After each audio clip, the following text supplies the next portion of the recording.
Pemirsa, kericuhan terjadi saat polisi menangkap sejumlah anggota Ormas Kepemudaan di Medan. Penangkapan dilakukan karena para anggota Ormas Kepemudaan tertangkap tangan berkonvoi dengan membawa sejumlah senjata.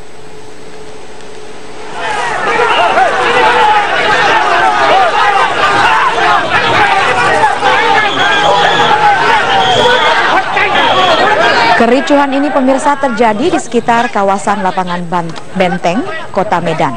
Polisi menangkap sejumlah orang yang berkonvoi dengan membawa senjata tajam dan senjata tumpul. Namun, aksi polisi mendapat perlawanan dari puluhan orang. Sempat terjadi aksi saling pukul antara polisi dan massa yang melawan. Polisi terpaksa bertindak tegas karena terjadi konsentrasi massa anggota sebuah Ormas Kepemudaan yang akan menghadiri pelantikan pengurus di lapangan Benteng, Kota Medan. Suasana Kota Medan masih memanas pasca bentrokan antar dua organisasi pada Sabtu sore kemarin. Personel polisi dan TNI berjaga di beberapa titik, pemirsa, untuk mencegah bentrokan susulan.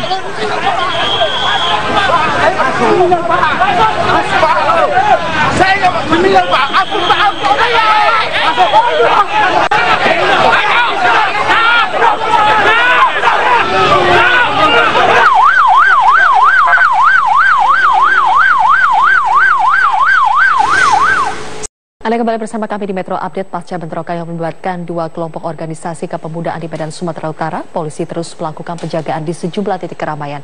Polisi juga belum mengetahui pasti penyebab terjadinya bentrokan.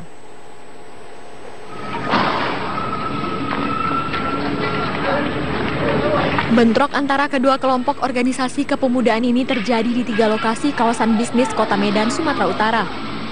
Lokasi bentrok pertama terjadi di Jalan MH Tamrin, Kota Medan.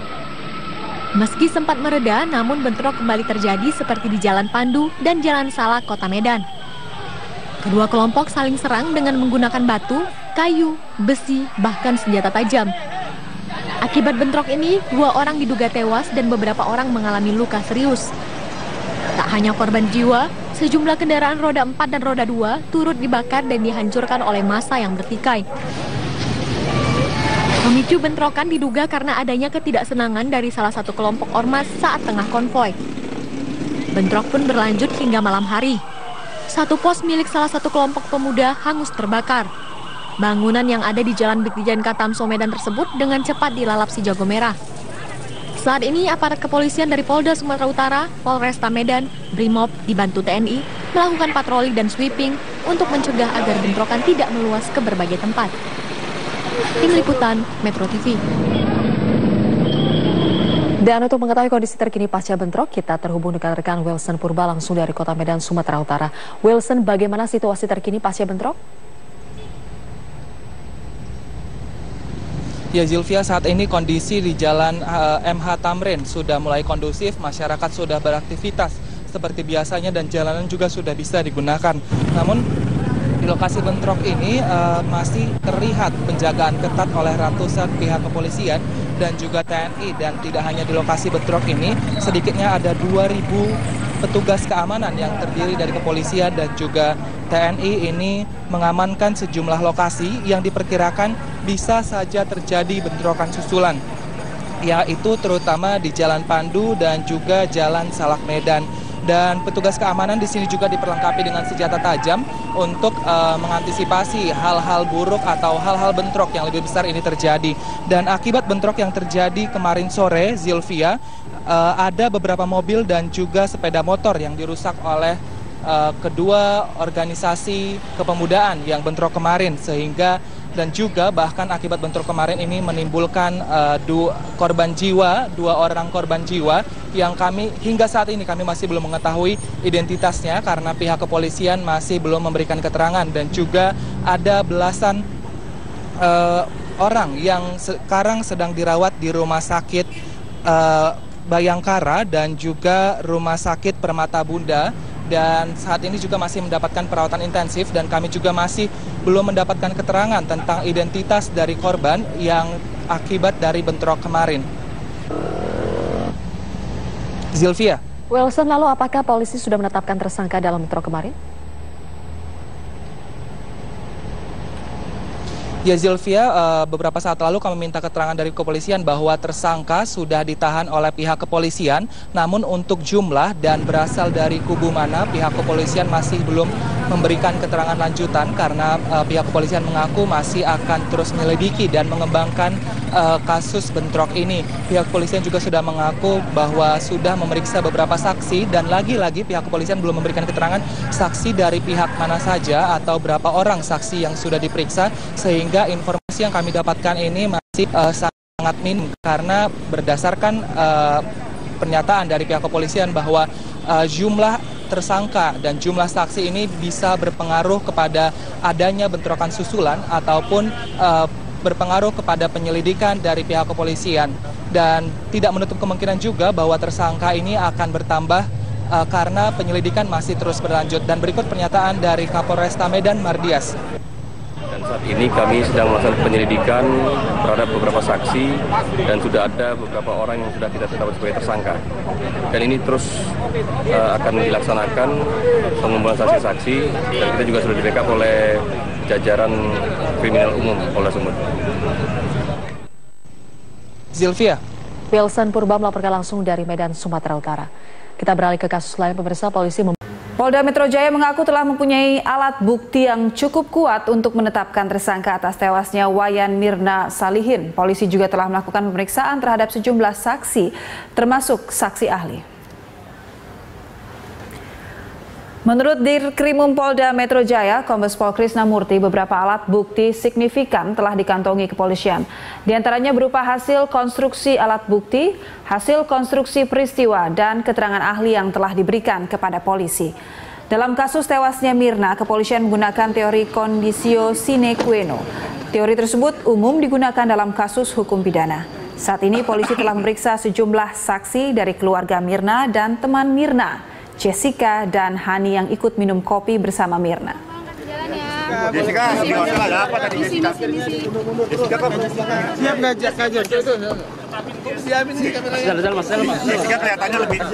Keterangan terdakwa dalam pembuktian 184 KUHP atau dalam penyidikan keterangan tersangka itu dia bisa diabaikan. Kami menggunakan teori conditio sine qua non, ya, yang nanti itu umum dipakai dalam hukum pidana. Konstruksi yang dengan alat-alat bukti yang kami miliki, konstruksi peristiwa yang kami miliki, maka seseorang cukup layak ditingkatkan sebagai tersangka. Namun kami harus gelar atau expose bahasanya dengan jaksa penuntut umum.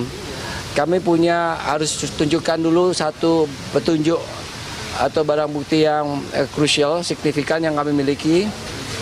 Insya Allah kami yakin itu barang bukti itu cukup signifikan dan sekarang sedang diuji. Nanti dari situ apa petunjuk jaksa baru kami kembali untuk lakukan gelar. Penyidik Subdit Jatanras Ditreskrimum Polda Metro Jaya menangkap Jessica Kumala Wongso terkait kematian Wayan Mirna Salihin di hotel di kawasan Mangga 2, Jakarta Utara. Saat ditangkap, Jessica bersama kedua orang tuanya.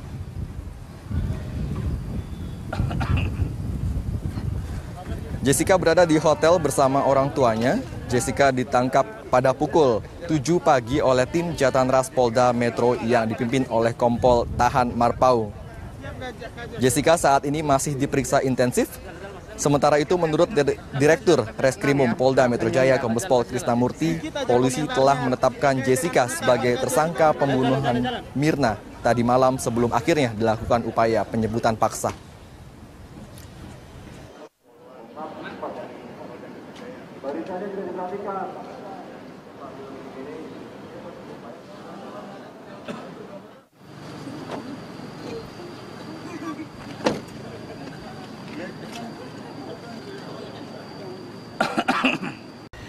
Anda menyaksikan News Update pukul 10 waktu Indonesia bagian Barat, saya Wiki Adrian. Pemirsa, pagi ini penyidik Subdit Jatanras Ditreskrimum Polda Metro Jaya menangkap Jessica Kumala Wongso terkait kematian Wayan Mirna Salihin. Untuk informasi selengkapnya kita langsung bergabung dengan reporter Berita 1 TV Andika Perdana di Polda Metro Jaya, Jakarta.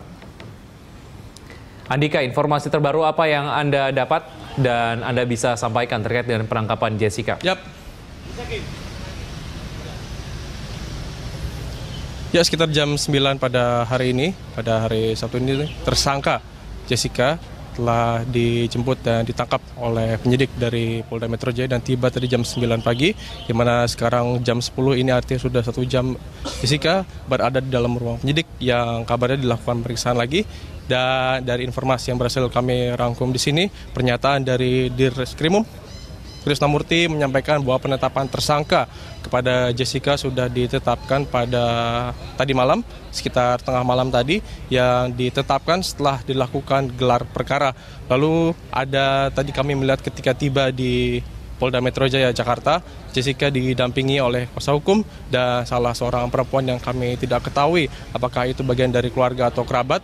Namun jika kita lihat dari ekspresi ataupun pandangan mata ketika Jessica sebagai tersangka tiba di Polda Metro